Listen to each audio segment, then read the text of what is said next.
Hi everyone, Aidan here with eTrailer. Today we're taking a look at the Rhino Rack MasterFit Rooftop Box on our 2019 Subaru Ascent. Now there's a couple different sizes of this box, and this one's going to be the larger, the 18.5 cubic foot version. So if you need a lot of space for extra cargo for your passengers, or you just don't have a lot of room because you got that third row up and the cargo area in the back just isn't enough, this is going to be a great way to get some extra space. Let's check it out. 18.5 cubic feet can mean a lot, but there is some measurements we can give you to give a better idea of what that means. It's going to be 85 inches long and 35 inches wide. On the inside, the height is going to be 17 inches tall. So lay out your luggage or whatever you want to put in here, and that can give you a better idea of what will fit.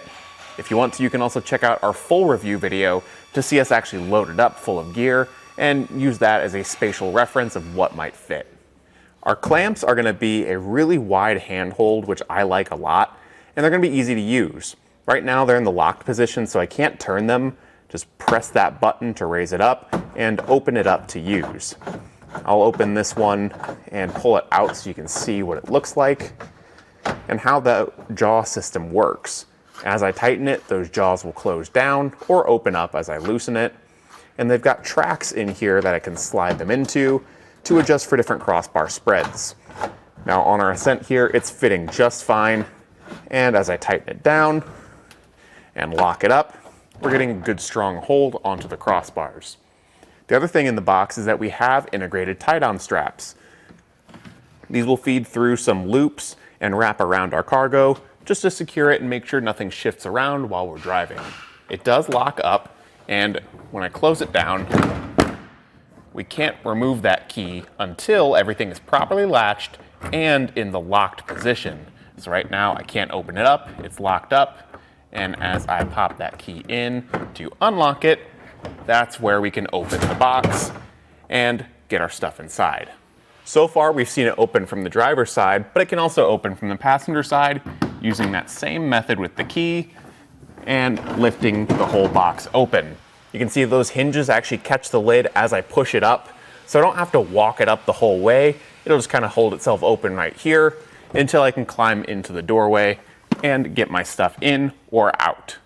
With the raised rail system and being able to adjust our crossbars front to back, as well as being able to adjust the position of the box on the crossbars, we can really get the box in the ideal position so that we have hatch clearance too.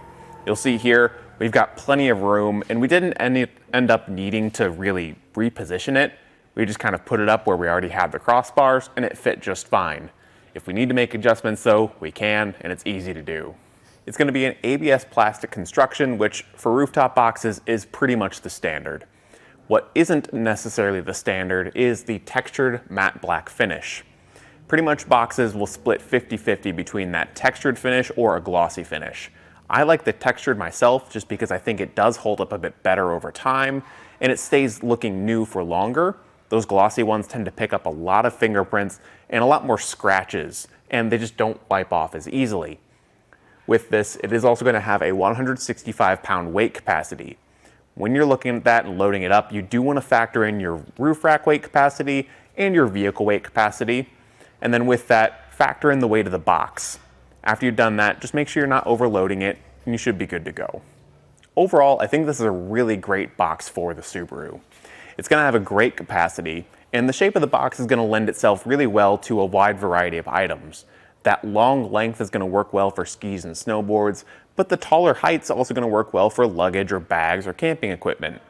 The one thing I'd say is if you do intend on just using it for maybe skis and snowboards, you can look into some lower profile boxes. Thule has a lot of them to look into that are more meant for those skis and snowboards and maybe not as much the luggage side of things. But if you plan on carrying a wide variety of items or just need the box to work with a wide variety of items, I think this is a great way to go, and it's going to fit super well on the Ascent. Thanks for watching.